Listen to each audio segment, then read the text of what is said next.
This is a 102.7 FM Toowoomba original podcast. Welcome everybody to my podcast, Big Little Small Talk. I'm Megan O'Hara-Sullivan and I love to talk, but I also love to listen. If you're new here, welcome. Thanks for joining me today. I hope you enjoy the episode. And we have someone that you might not be as familiar with because he's always been behind the camera. He is the cameraman for Channel 7 and his name is Peter Collins. Welcome, Peter. How are you, Megan? Great. I just love the fact that you have gone from being behind the camera to now being in front of the camera with Pete's people. How did that happen? Well, I worked in Toowoomba for DDQ, which is now WIN, for about 14 years. And then I always wanted to go to Brisbane for some reason. You always want to do better, I suppose. And they offered me a job at Channel 7 in Brisbane back in the 90s. So I started late 70s up here at DDQ. And we had a newsroom that when I first started, the news was 10 minutes. And then they decided to go to half an hour. So they put on more journalists and more cameramen. And I started working there on weekends. And anyhow, I went to Brisbane and a lovely guy called Larry Summerton, who ran the news editor of 7, he said to me one day, he said, mate, you come in with the news, you go out and shoot it at the night time in Toowoomba, you ask the questions, you do everything. I want you to write your own stories. And I said, I couldn't do that. And anyhow, Frank Warwick was the news reader at the time. And Larry said, I've got you a seat beside Frank, and if you want to ask questions, he'll help you. And that's where it all started. And so I started doing my own stories. And and then there was a big shake-up at 7, and Larry got basically done over by 7, which was wrong because he was such a great news editor, so smart, and new news. So I basically got, because I did a lot with him, they sort of labelled you as being part of him. So I just took redundancy and went to Channel 9 in Brisbane. And there was a guy called Lee Anderson, another great news editor. He said, I got a job for you, but he said, I also want you to do stories because we like your stories. And that's how it came. And at Channel 9, they called it Pete's People. And I did a lot of stories, and I did a lot for Brisbane Extra, which was a show before the news. And then I came up here, and when I came back to Toowoomba, I came back because my wife was crook, and I started freelancing. And then 7 opened a newsroom here 10 years ago this month and said, would I come and work for them? And then just recently, they found out that I used to do stories, and they asked me if I'd do a few. So I did. Yeah, I enjoy doing it. It's just a bit harder because you've got to do your own interviews and you've got to write your story and so forth. But it's pretty good. I was probably the first, they call them VJs, video journalists, in Brisbane when it first started. So it happens a lot now, like the ABC and people like that. And a lot of regional stations have journalists and they use a camera. I'm the opposite. I was a cameraman and became writing. I don't call myself a journalist, I just write stories. Yeah, well, that's what I found so interesting. I didn't realise that there was that whole backstory, that you had sort of come out of that sort of background. I imagined that budgets must have been cut and they said, well, look, you're out there filming it. Can you jump in front of the camera and do it as well? No, when I first started doing it, no, that wasn't the case. It was just that they liked what they saw, I suppose. And I learned off a great bloke, Arthur Copeland. He was here in Toowoomba. He grew up in Charleville, and he was the youngest radio jock, I suppose, in his life. He used to go into the radio station every morning with the announcer and spin records, as he used to say. And this announcer apparently used to drink a lot. And he slept in one morning and didn't turn up, but Arthur did. And he was 15, and he rang up the manager and said, the guy hasn't turned up. He said, what am I going to do? He said, well, you do it. He said, you've been sitting there alongside him. That's how he started. But he taught me. I started working on weekends as a cameraman. So I was in the accounts at the TV station. Used to hang around the newsroom when you did the pays. And I always a bit of a busybody. And then Arthur said to me one day, would you like to work weekends? We need a weekend cameraman. So I started. So I worked in accounts during the week, Monday to Friday, and then weekends on news. And he said to me, I'll teach you how to do everything, but you've got to do it on your own. So he said, you'll have to do your own interviews. We'll tell you where you're going and everything. And then if things come up, you listen to a scanner and you hear house fires or building fires or car crashes or whatever. So you just go out on your own, you interview the police. And so you just did it. And so I was used to doing it. Yeah. It was sort of hard when I went to Brisbane because in Brisbane, if you're a cameraman, you do camera work. If you're a journalist, you do journalist work. It wasn't accepted that well at the start. But once they saw the stories and everything, I think they were pretty happy about it. Well, I did want to ask you that because I saw something online about the staff of the DDQ10 and it said that you're an accountant. And I thought, no, that must be a different Peter Collins. No, I started there as the assistant accountant. A guy called Fred Pym, he was accountant there. And I worked at a few places. I started off as a junior clerk at the showgrounds where the TAFE college is now. That was my first job. I used to ride a bike to work and ride it down to the bank and pick up the money for the gates and everything. And anyhow, I applied for the job at this TV station and Fred gave me the job. I actually spoke to his wife the other day. She said, he's so pleased with you because he said you do more than what he thought you were going to do, you know. Right, exceeded expectations. That's not bad, is it? He was a great accountant and I learned a lot off him.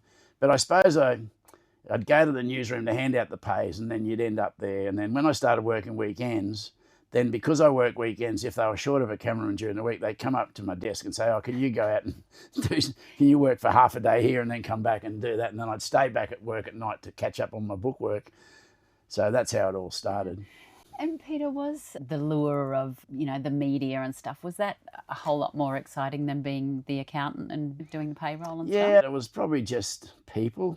And news, I like news. There was guys in the newsroom, the journalists that were great journalists. We had a guy, I used to watch him on TV called Ian Leslie. He started at DDQ, lived near there and used to work there. And he did a similar sort of thing. He was a journalist, but he would shoot his own stories if there wasn't a cameraman around. That was in the film days.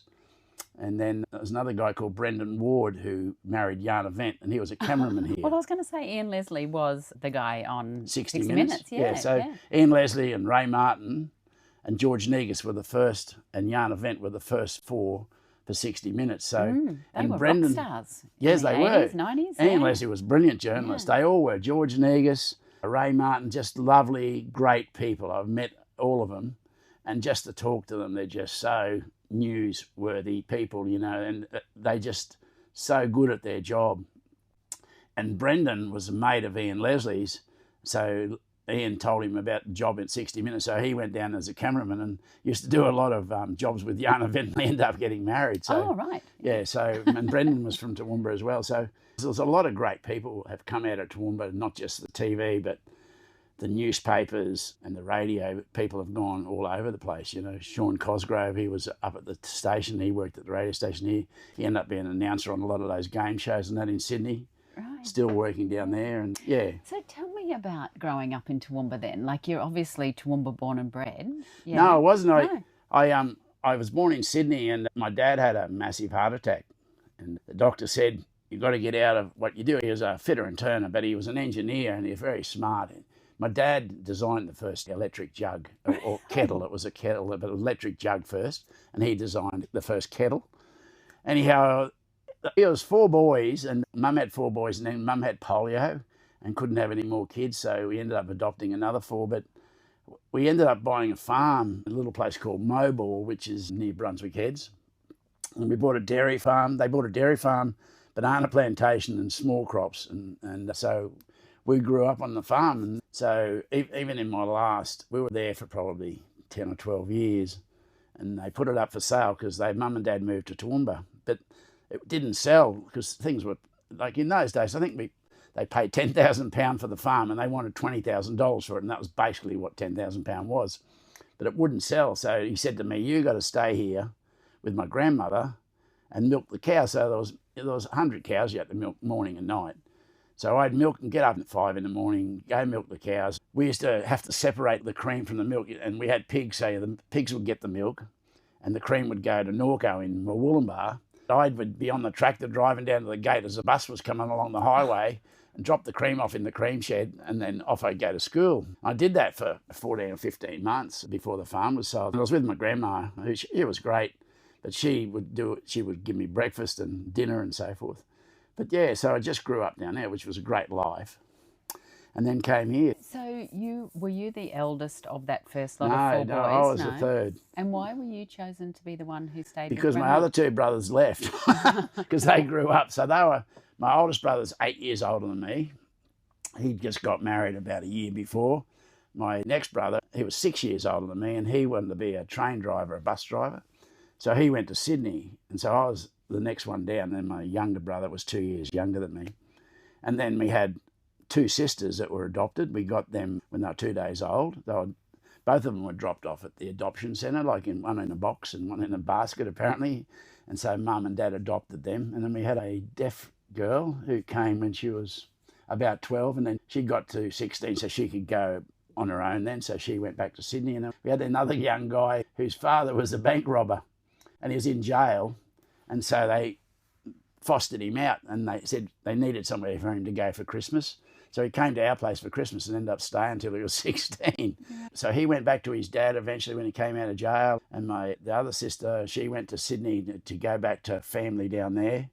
And so I was the only one left. I was the oldest one out of the lot of us that was left on the farm. So I ended up doing the milking and ploughing. And do you remember being at school and just being exhausted from all of that work? Yeah. You're tired. Yeah, actually, it's funny stuff because someone said to me the other day, have you been through university? I said, I have, on a push bike, because I never finished school properly. So I failed because it was so hard, because you come home, you had to milk the cow. So you'd finish probably 6:30, 7 o'clock at night, and you come and have your dinner, and you're that worn out that you'd end up not being able to finish your homework and stuff. And I remember one of my mates said that, because in those days they'd put your results in the paper, but if you failed, they didn't. And he said, oh, your name's not in the paper. And I said, no, that's because I failed.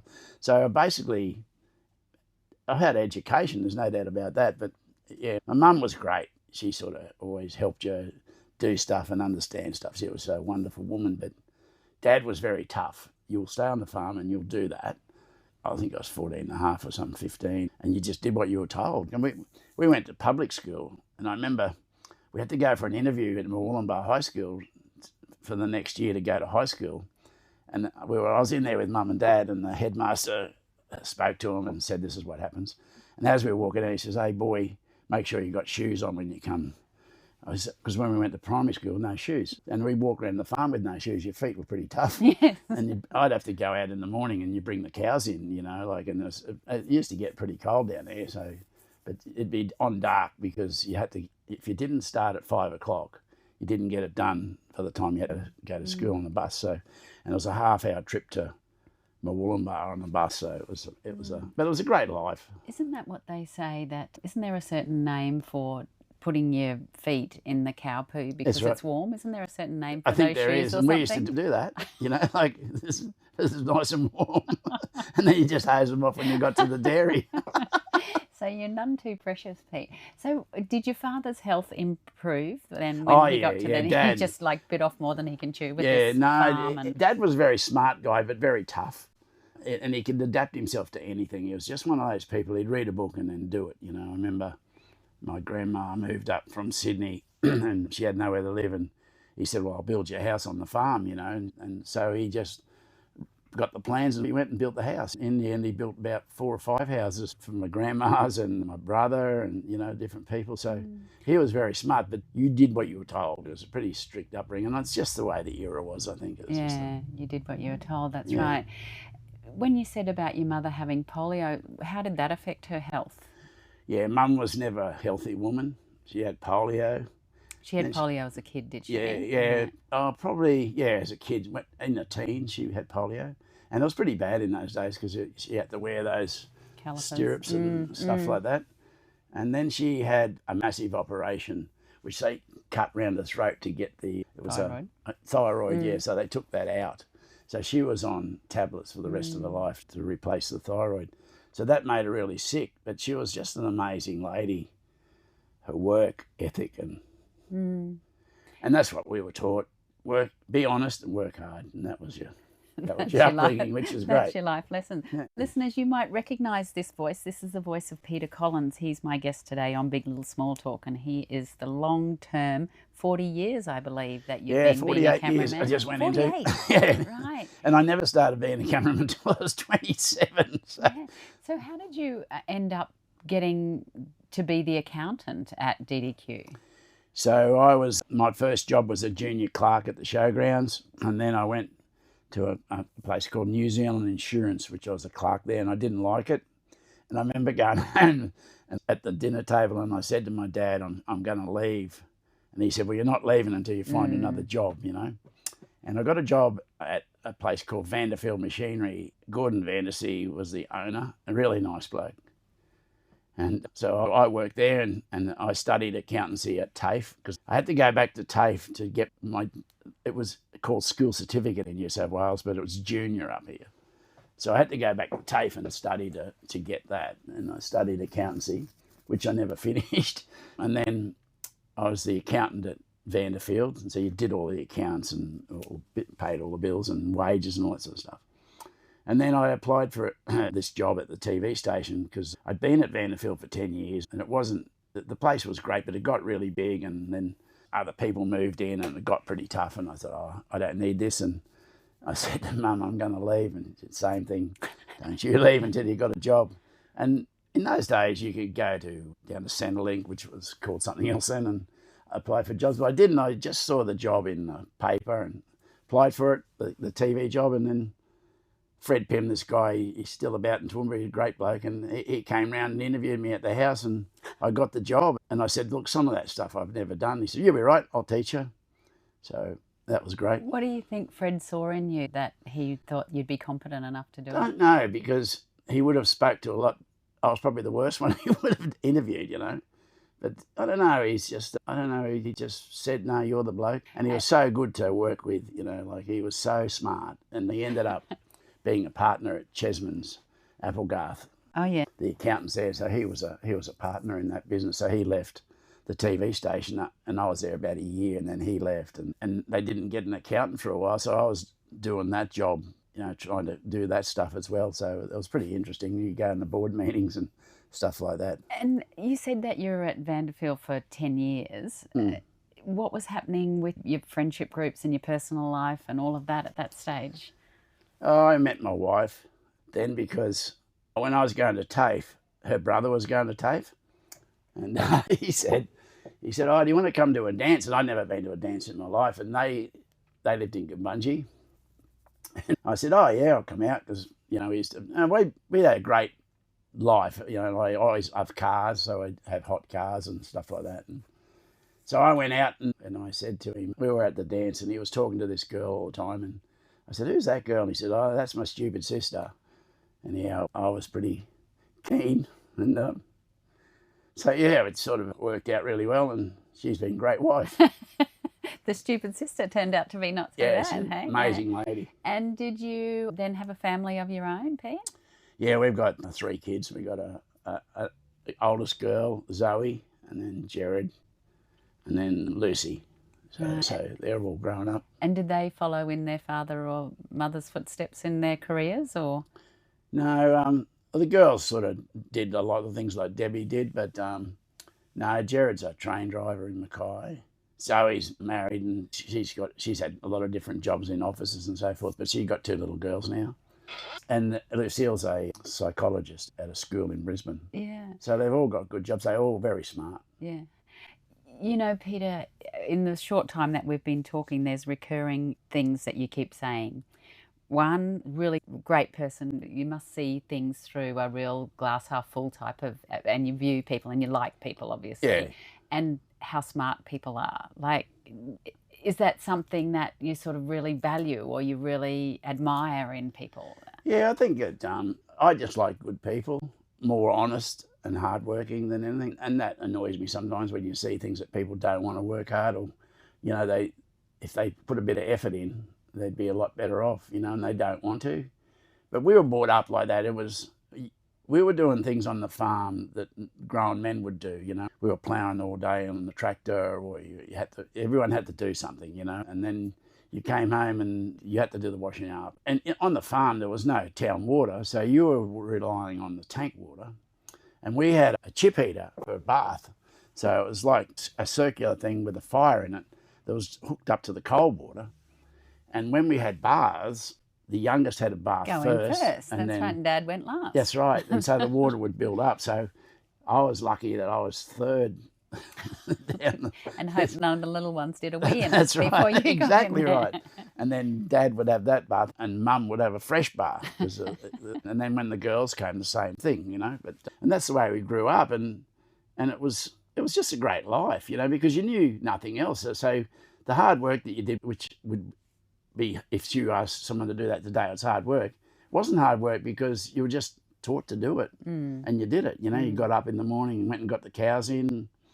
You got home from school in the afternoon and get off the bus. Mum would have afternoon tea for you, and then you just go straight to the dairy to do the job. And then on weekends, you'd be ploughing the paddock because we grew small crops, or you'd be up in the banana plantation cutting bunches of bananas and bringing them down on the tractor and to send them to market. And then we'd have to pack them in cases. Dad taught us how to make them out of timber. So the timber would come from the sawmill, and it's all cut to be a case for the bananas, and then you'd pack them in hand. So you cut the hands off the bunch, pack them in there, and then put the lid on it and nail that down, and then he would take it to market. We had a Volkswagen Combi, and he'd load it up and off you go because there were so many kids. Was there ever dispute between the brothers that, you didn't think that you were pulling your weight type thing? No, never. And was your father fair between the brothers? He was tough. There was no mucking around. If you did something wrong, you got whacked for it. And someone said the other day, did it affect you? I said, no, when you got a belting, and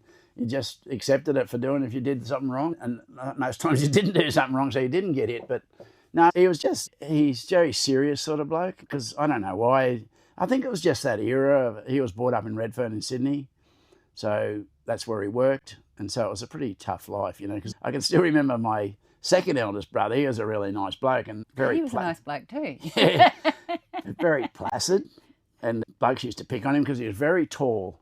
I wasn't. I was sort of like the runt of the family, but he was very tall, and the kids used to push him around, and he put up with it. He came home from school one day and he had a black eye, and Dad said to him, "What happened?" He said someone had hit him, and Dad said, "You know what you got to do tomorrow?" And he said, "No." He said, "When you get to school, just drop him. Don't muck around." Like that was Dad's way of fixing stuff. And did the brother? No. My youngest brother sorted the bloke out. Well, so. do you know, I was just going to say, that was your role, see? That was my role. But yeah. My younger brother was tougher than me, and he wouldn't put up with anything, and so he sorted the bloke out, and it never happened again, And David, my second oldest brother, he was just a very placid guy, just a lovely disposition. We've all got different dispositions. I can be pretty tough and stuff like that, I suppose. But he was like Mum, and so he would put up with everything. Mum put up with a lot. The other children that your parents adopted, do you ever see them or have anything to do with them? One died last year. She got cancer. And the other one lives up north, so we talked to her. The other two never. I think my brothers saw. Unfortunately, they used to call it deaf and dumb because you couldn't hear. But she was a great girl. And I know my older brothers saw her in Sydney when she went back. And my dad's mum lived in Sydney, so they'd go down there a bit, and Dad would catch up with her and Mum. But yeah, no, never. And what do you think it was that your parents went on to do that? Was it a sense of trying to help people less fortunate, or what was that about, do you think? I think Mum had 4 boys and then wanted to have more and couldn't.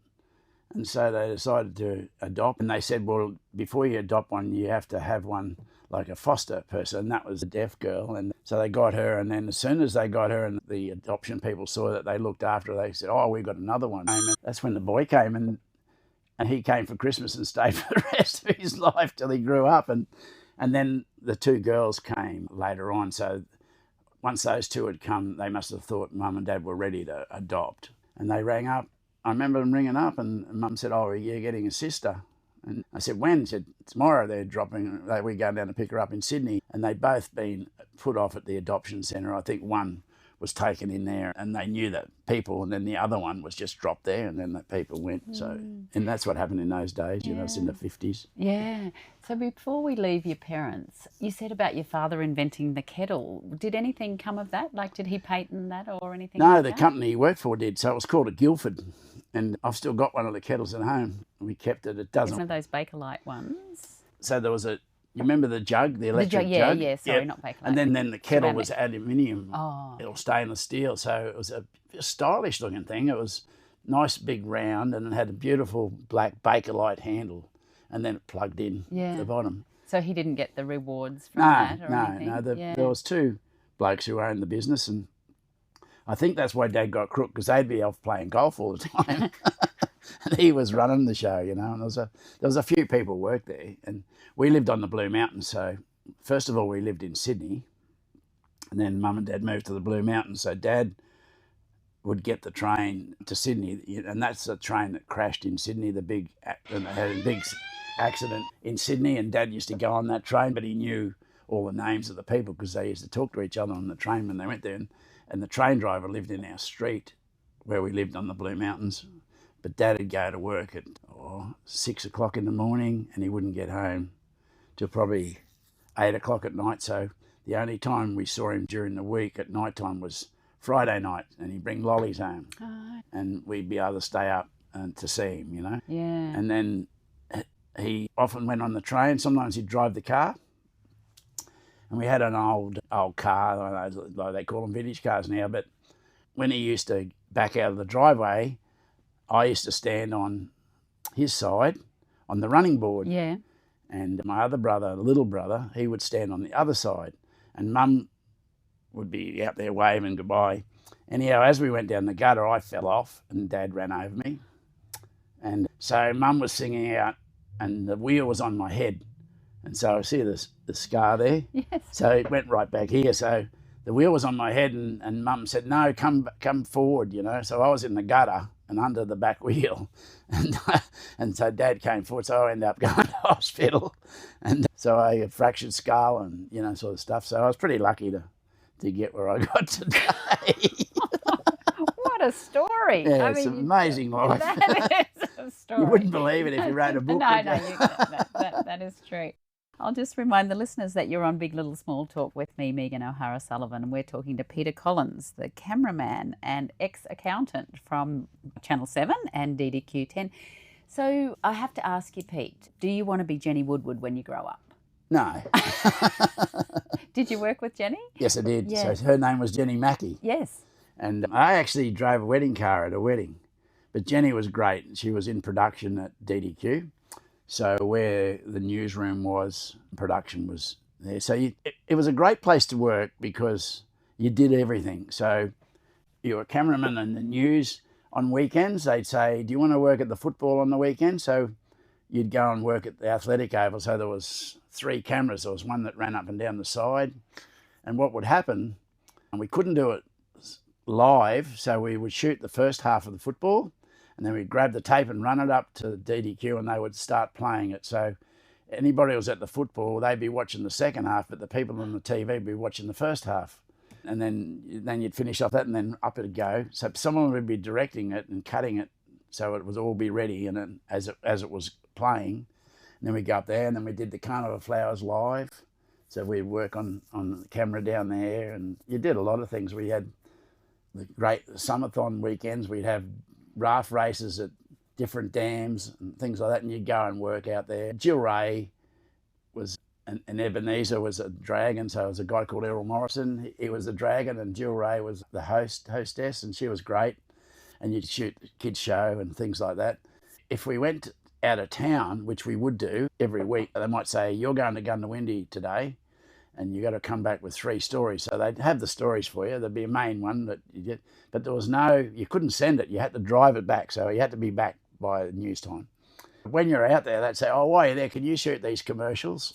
So there's a Holden dealer wants a commercial, or the people out there with the electrical store wanted a commercial. So you go and shoot those as well, and then off you go, and you drive back to Toowoomba for 2.5 hours and get back by 4 o'clock. And then one of those stories would go to air that night, and then the other 2 would go the next couple of days. Did you have to do your own editing Yeah, and all I did. of that stuff? Yeah. Right. Yeah, And decide. So tell me what makes a good story. Like you've mentioned that a couple of times. What's a good story?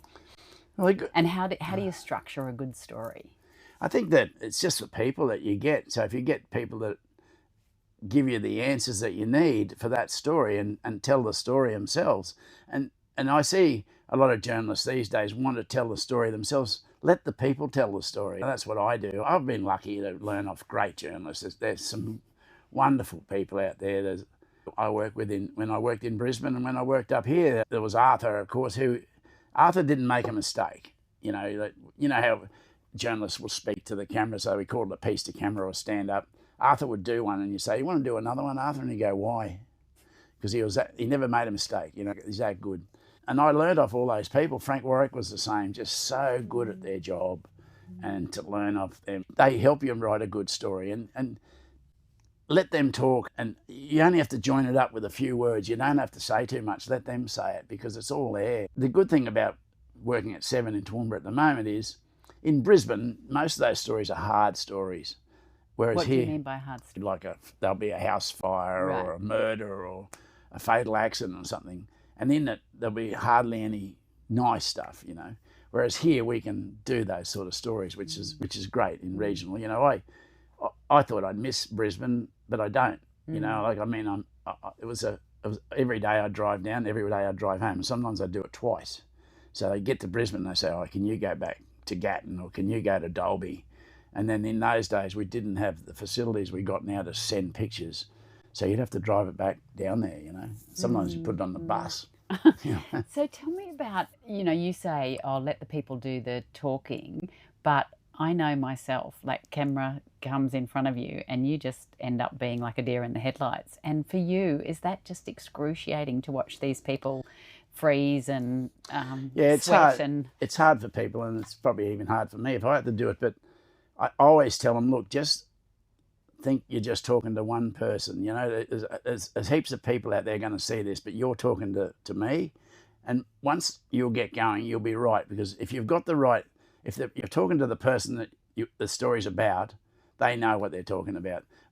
It'll always be hard for the first one or two questions, then off they go, you know. And that's why political journalists start off with easy questions and they hit them with the hard ones. well, exactly where I'm going to is the style of politicians that you have seen change over the years. Tell me about that. Yeah, see, I was lucky. I started when Joe Bjelke-Petersen was the Premier and when Nell Robinson was the Mayor of Toowoomba. And they wanted to do a job. And that's where I think politicians have changed a bit. They're just there a lot of them for the glory. And a lot of that's because the bureaucrats have changed it for them. No, we don't want you to say that. We don't want you to talk about that. Joe would just say it as it is. Arthur Copeland knew Joe very well and Joe trusted him. And that's what you had with those politicians. They had trust in the journalists. You know, I worked with a guy called Mike Darcy, who was a political journo at 7, and they trusted him. But Darcy, he would wait. He was just so good at his job. We would go to a press conference at Parliament House, and Peter Beattie be there, or Anna Bligh, or whatever, and then Darcy would be asking little questions, and they'd go, "Oh, this is pretty easy," you know. And Darcy would wait till they finished, and they'd say, "Oh, you can get some shots now," you know, the cutaways. And then as soon as the others went to get the cutaways, Darcy could hit them with the big question. And people like Peter Beattie were great. They would answer it, you know, and Anna Bligh would answer it, and all those people, Rob Borbidge, I've worked with all those people. They would answer it, and by the time the other guys had got their camera back on the tripod, it's over. And that's where he'd get the answers from. And then they say, "Oh, can you say that again?" He said, "No, I won't be saying that again," you know. Interesting. What did you make of things like Bob Catter, you know, just exploding and going over and sort of threatening a journalist and stuff like that? Anything like that ever happen in your day? Oh, some of them get carried away with themselves. And Bob's a funny guy, you know, and I suppose I don't know why it would have upset him, because that guy that asked him that question is a great journalist. He was at the ABC and then he's working there now, but he's a lovely bloke, because when I was freelancing, I did a bit of work with him when he was working at the ABC, and just a lovely bloke. And he's just asked him, I can't understand why you do that, but we've been in stoushes over the years. And then you go to things like the court and people punch her and things like that. Oh, yeah, I've been punched a few times over the time and had a few accidents and stuff fallen over. And yeah, it's just that was, you know, I think the thing that's written most about you on the internet is that you fell over while you were filming the rugby. Tell me about that. You were knocked to the ground. That was at the Athletic Oval, and it was ladies playing, and they were the Broncos or something like that. The top teams came up to Toowoomba. And because I don't like standing up on a building and shooting down, I like to get the action from the side. The funniest story about that was, before we go to that one, was when I first started as a cameraman, I was working weekends, and we had a great cameraman in Toowoomba called Jack Hardy. He's a lovely bloke, the best. He was basically a human tripod. If he shot it off his shoulder, there wouldn't be any movement. It was good, and I learned off Jack, which was good on weekends. Anyhow, I did the football and the cricket on weekend, and I came to work on the Monday, and I went back up to accounts, and Jack came up and he said, "Oh, mate, I just want to know what lens you used on that." He said, "Those pictures are so tight." And I said, "I just used the normal lens." He said, "Oh, okay." He said, "I can't get that close with that lens, you know." And off he went. And about an hour later, Arthur came up and he said, "Oh, mate, can you not walk on the field when they're playing cricket and stand behind the wicket keeper?" And he said, "Can you not run along with the referee when he's on the field?" So that's how you got such good shots. You were that close. Yeah. Did you ever get hit by a cricket ball then?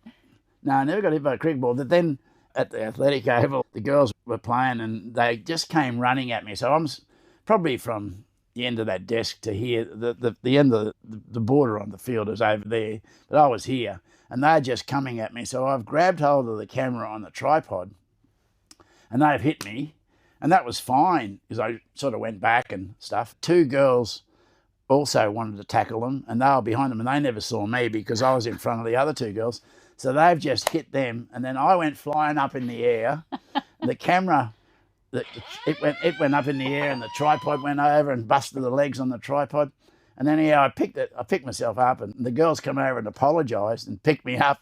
And I went back filming and the camera was a bit out of focus. And I thought, that's a bit odd. But anyhow, at the end of the game, I had a look at it and the lens had been pushed into the camera. They hit me that hard. Right. I was just glad it wasn't the men's game. Yeah, well, that's true. So did someone capture it on their phone Yes, or they something? did. So Right. the Toowoomba Rugby League have a little camera there. So if anything is a fight or something goes wrong, they've got it. And that bloke filmed it. So they gave it to us. And the funny thing was that Channel 7 thought it was great and funny, and it was. And they played it on TV and people thought it was wonderful and everything. And then the NRL apparently saw it and rang the TRL and said, "Don't let that bloke shoot next to the thing." So I got into trouble for standing too close by Channel 7. Yeah, that's right. But yeah, it was just all fun and games, you know. So can you see when something's happening? It's just having that eye for what's going to be funny or what's going to be kind of controversial or what's going to make a good story. Yeah, and that's part of doing your job, you know, and I learnt that very quickly because if you come back without that stuff, you know, it's probably all right in regional TV, and that's where I started. And that's the great thing about people starting in regional TV. You can make a few mistakes and get away with it. But in Brisbane and capital city, they want everything. So if you can come back with something more than the others have got, and it's the same thing watching. If you went down to the Broncos and someone sprained their ankle or something, you get a shot of them because that bloke would be out. And if other channels didn't have it, you had something that they didn't have. So you just got to keep one eye's looking everywhere else and the other eye's in the viewfinder.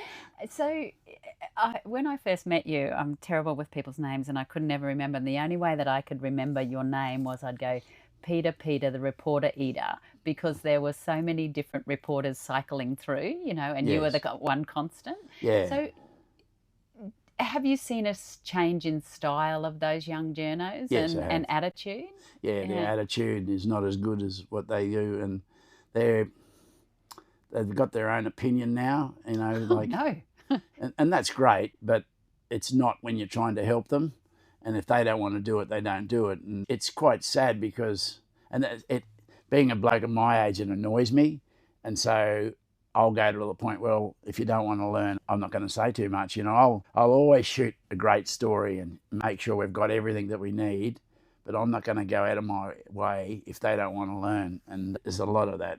They're opinionated, which is fine, but do that after you've got your story. You know, they say, "No, I don't want that," and you know they do want it, and so I shoot it, and then they get back and they find they didn't want it. You know, and so, and that's something you got to do.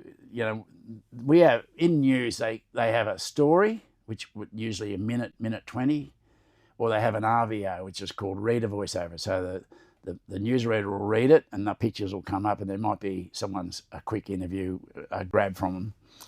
And I never shoot for an RVO, I always shoot for a package because I've gone out plenty of times and you get back and they say, "That story we sent you on, that's turned out to be a big story. Have you got enough pictures?" And you say, "Yeah," because if you're in Mount Cootha and you shot that halfway to the Gold Coast and you go back there's nobody there anymore, you know. So some of those ones that have come through, and you would have seen so many, do you still keep in touch with many of them?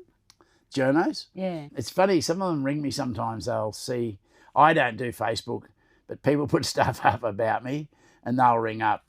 I've worked for some great journalists, a guy called Phil Wilmington, just a great journalist. There's been some wonderful journalists, Lexi Hamilton-Smith, people like that.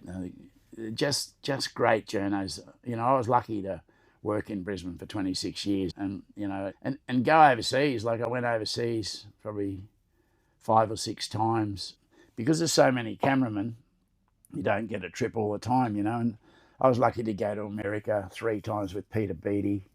I went to Japan when Wayne Goss was the Premier. And so I was lucky to do those things and meet some great people.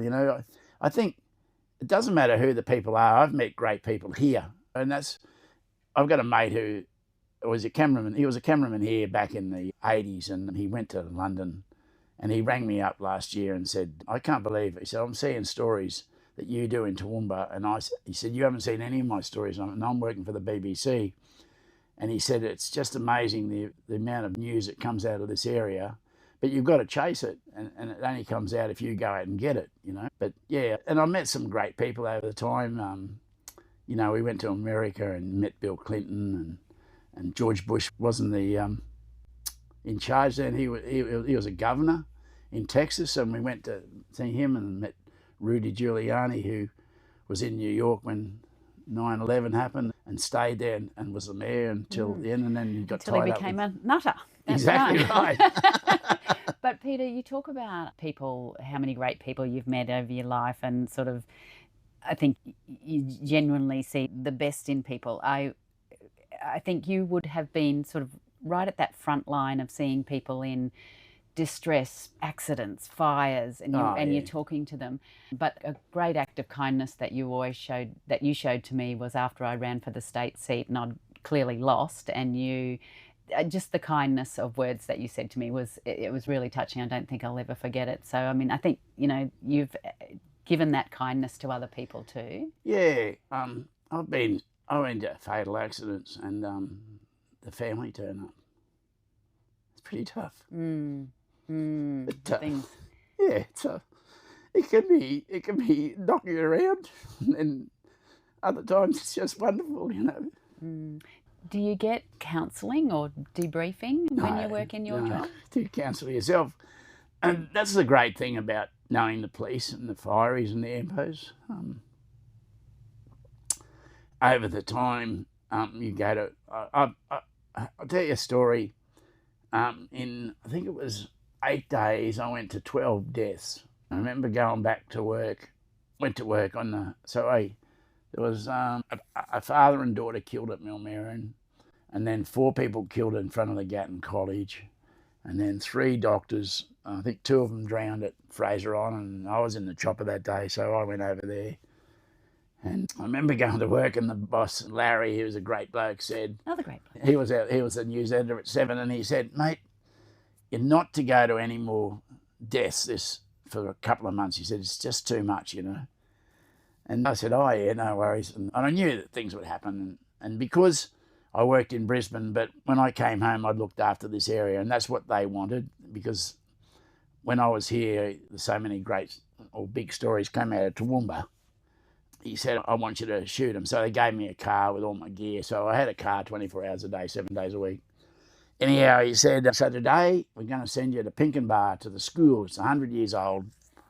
And I said, yeah. He said, that keep you away from Nice it. bit of fluff story. Yeah. So they sent the journalist out with me, and off we went. And we get there, and the journo was new, and he said, oh, how do you reckon I should do this? And I said, well, I'd be looking for the youngest student and the oldest student, And so he went away and asked for it, and they said, oh, the youngest girl's here, she's 4, and Bill, the oldest guy, he's 96, and he's not here yet, but he'll be here soon. So we interviewed the youngest girl and got some shots, and then Bill turned up, and he's got an oxygen bottle with a thing. Anyhow, Bill was a nice bloke, and he came up, and he couldn't. He had to sit down, and he said, "Oh, I'll take this oxygen bottle off," and he threw it away.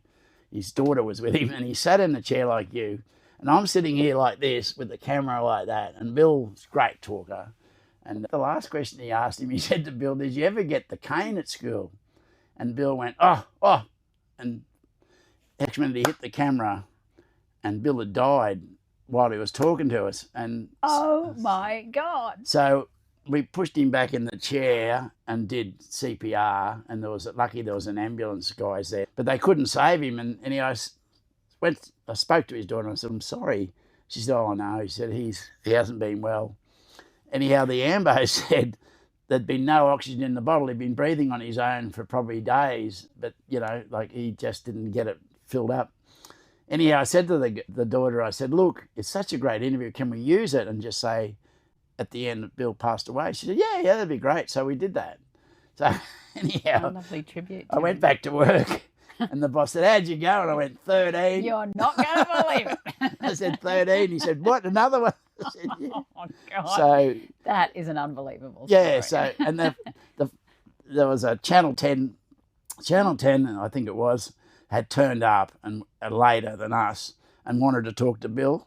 And the cameraman said to me, he said, you've killed him. And I said, yeah. I said, I told him that Channel 10 wanted to talk to him and he died.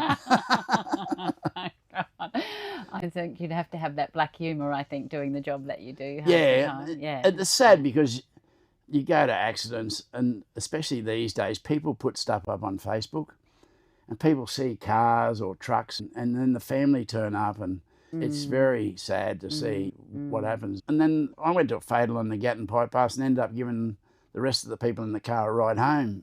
In those early days, you had to, there was one policeman. These days, there's always two police in a car. There was one in those days in the country areas, so you'd have to help them a lot of time. I'd do traffic or help them. I've lifted bodies out of cars with them and things like that over the time, so you had to do that. That's why you got a great friendship with the police and the ambos and the fireys. But at the end of it, you were saying about getting counselled. You would talk to them, so we'd be standing on the side of the road and be laughing about other things and stuff like that. That was your counselling, basically, and the police the ministers, the clergy guys that police have, or the fireys, they'll often ask you, are you okay? And you go, oh yeah, well, you are okay. You got to get it back on and go home, And a lot of times you're there for the whole time because if there's a body there, we can't shoot pictures of that. So you got to wait until they come and take that body away, and so you can shoot your pictures and talk to the police, fireys or ambos. And they're just a great mob of people, the SES, the whole lot of them. You have to work with them all the time, and they do so much, those guys, and to watch them, the way they treat people, and sometimes they're getting punched or kicked and spat at and things like that, and they just put up with it and deal with it. Some of them have been hurt over that time too, but you're just friends with them. I went out to Warwick last week. They opened a new police station, but the people I had a young journo with me, and she said at the end of it, we were driving back, she said, I can't believe the people that come up and say hello to you. And do you remember this? And do you remember that? And you did stuff with them in the middle of the night, at fires and stuff like that. We did accidents on the range, and I would give them the light off the camera so they could cut the person out of the truck. And you'd stand there and hold the light, because we had these big battery belts in the early days with a light on it, and that sat on top of the camera.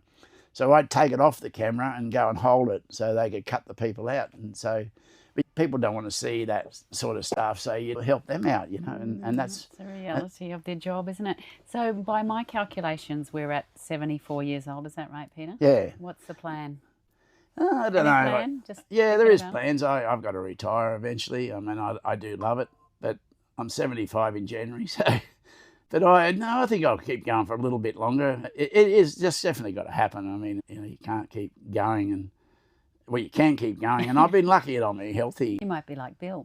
Yeah, exactly. Right. Actually, you're right. Hope it doesn't happen here while you're doing an interview with me. That's right. I don't want to be responsible for killing Peter Collins. God no. Now I've run out of time, but you said that you met your wife at a dance. You like dancing. So have a think about what song can't keep you off the dance floor. But before that, you would have seen some royals come and go. Or do you have a favourite royal? Yeah, the Queen and Prince Philip. I met them. There's another story if you've got time. I've got time. Where I went to America with Mike Darcy, with Peter Beattie, and we went and they had it was a stem cell conference, and Peter Beattie was there, and there was Superman Reeves, I can't think of his first name, and he had fallen off a horse. Oh, yes, Christopher. Christopher Reeve, and he was there talking, and Prince Andrew was there. Anyhow, at the end of it, so they were going out the back to talk to the people that had been on stage. And with royals, you're not allowed to interview them, and it's just not done, unless they want to talk to some of those.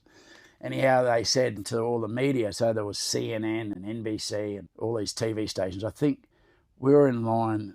I got in a line of 3, lots of cameramen, like 3 lines, so there was 40 cameramen.